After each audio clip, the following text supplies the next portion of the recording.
some fun at these World Championships. And every single day she has a different color. And I think this is just so impactful for young girls who see themselves in Shelly-Ann when they see her out here fully being herself and embracing her passions on and off the track. So undisputed, you gotta hear this. Undisputed greatest of all time in the 100. She won her 5th 100-meter title, the only woman to win 5 world titles in the same individual event. Just absolutely incredible.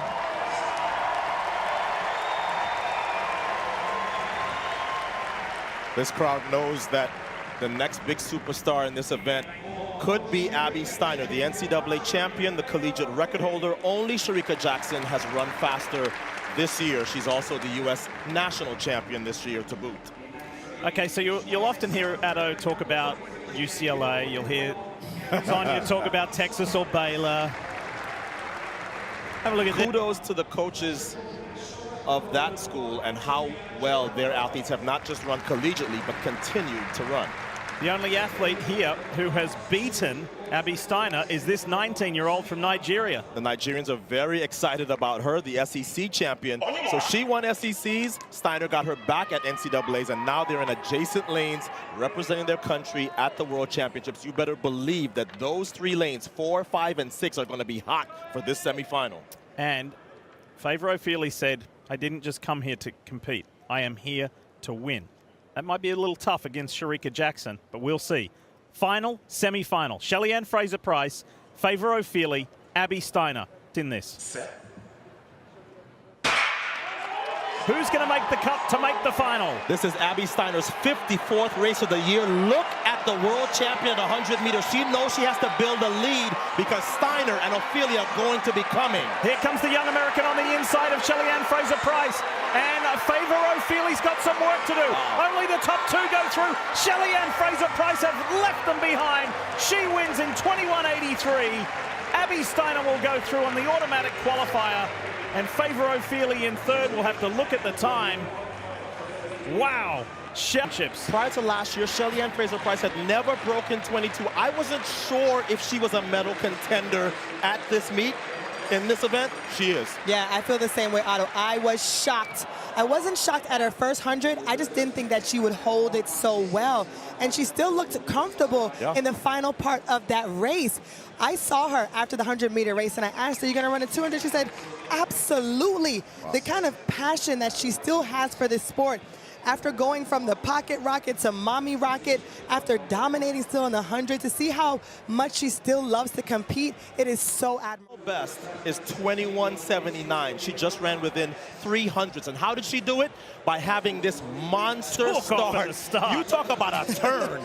She ran a turn. She almost straightened the turn. And then we thought, okay, maybe Steiner and Ofili come back at her. No such happenings. The 100-meter world champion looks like she's going to be in the conversation for a medal as well. And think about this for these 2 young women in the middle of the track. Favour Ofili in the green and Team USA's Abby Steiner. This is important for them from a respect standpoint.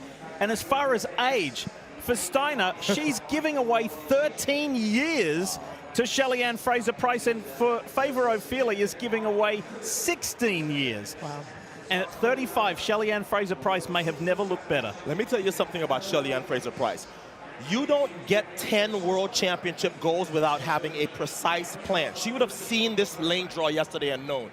I know that Steiner and Ofili can run me down, but not if I put so much space between me and them in the first half that they have something to think about. And man, she took these collegians to school in this semifinal. 21.8. Shelly-Ann Fraser-Pryce is ready for the final. Now you know why she's known as the Mummy Rocket. You just saw it. Season best for Shelly-Ann, Abby Steiner, Favour Ofili, and both the women on the automatic qualifier are with our Lewis Johnson. Lewis? Catching their breath. And so, Mommy Rocket, as everybody's called you upstairs, how did you have all this speed and then be able to hold on to it in the second half of the race, after the 100 meters as well? Yeah, I use what I have to my advantage. That's the first 100. So I tried to get out. because I know speed was behind me. So I tried to get out as quick as I could and just focus on my technique coming home. Abby, step in here. You belong here now in this conversation. Your 54th race of the season. How are you able to continue to run so well? And take me through maybe the last 20 meters to make sure you held on to second. Yeah, just trying to maintain form and keep my posture coming on the backstretch. Wants the double. She won the 100, and now she wants the 200-meter title tonight. Natasha McDonald of Canada will start in lane number 9, second in her semi-final, 23.21 seconds this season. In lane number 8, Ella Connolly of Australia, fourth at the World Junior Championships over 400 meters 4 years ago, under 23 seconds this year. There'll be a huge roar for the athlete in 7. Elaine Thompson-Herah, second fastest woman of all time over 100, the third fastest of all time over 200.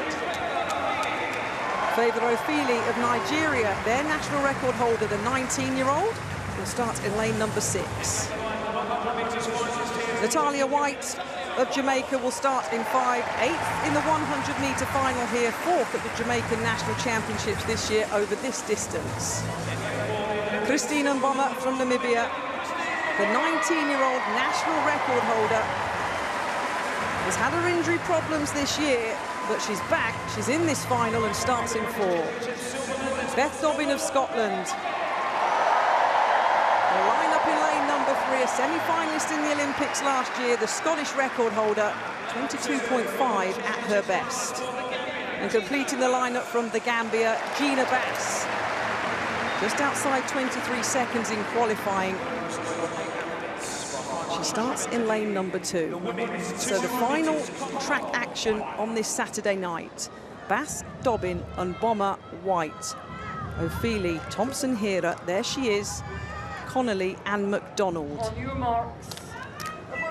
She won the 100 meters in 10.95 seconds. That was her first individual Commonwealth Games medal. The athlete that's done the double-double, the 100 and 200 meters at 2 Olympics in a row, is aiming to win the 200-meter title here.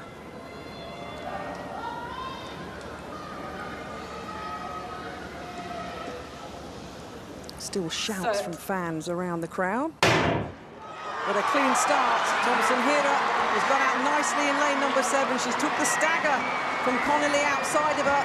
She's eating it up, the Jamaican. Thompson-Herah into the home straight. Ofili, the Nigerian, in second in the lane inside of her. And Mboma's going to get the bronze. Keep your eye on the clock. 22.02 seconds. I thought it was under threat, and she's taken the game's record off Sinead Miller-Weibo. A plus 0.6 meter wind. It was brilliant from Elaine Thompson-Herah, and now she's the double Commonwealth champion. She got exactly what she wanted here in Birmingham. Ofili picks up the silver, and Mboma the bronze. Both games records have gone in the 200 meters, Steph Reed. What a brilliant end to the evening on the track.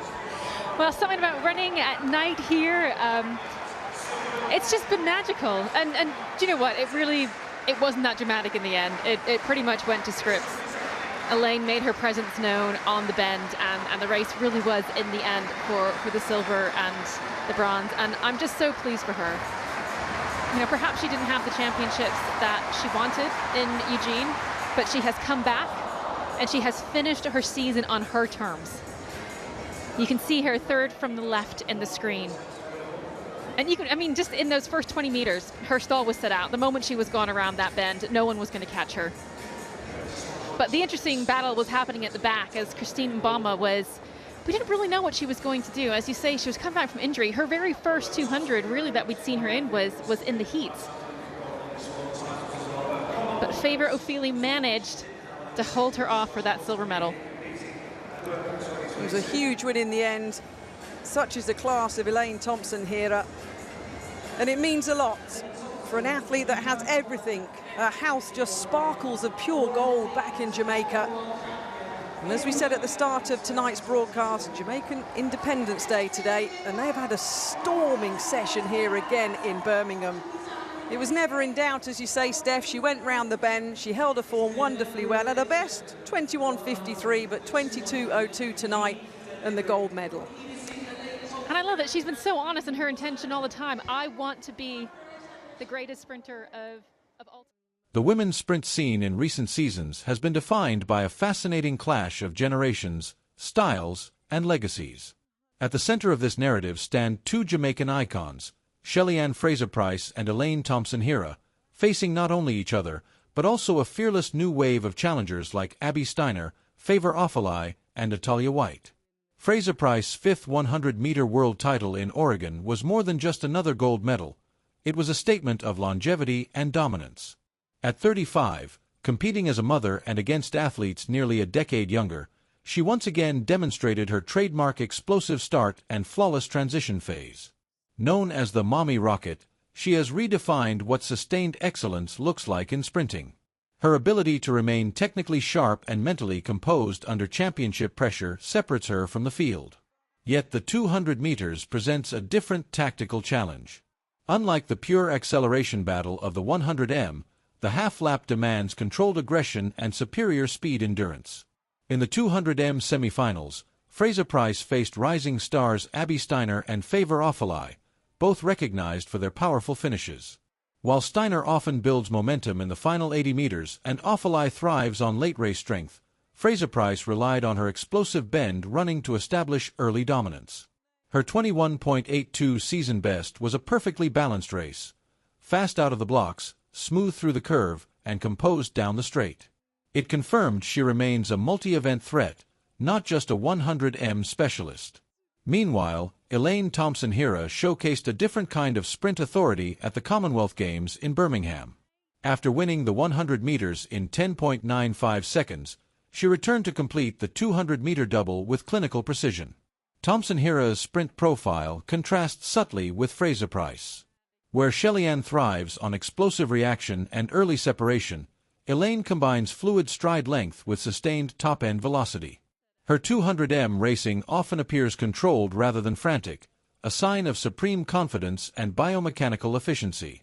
Comparing these performances highlights two complementary models of sprint greatness. Fraser-Pryce embodies resilience and technical mastery refined over years of championship racing.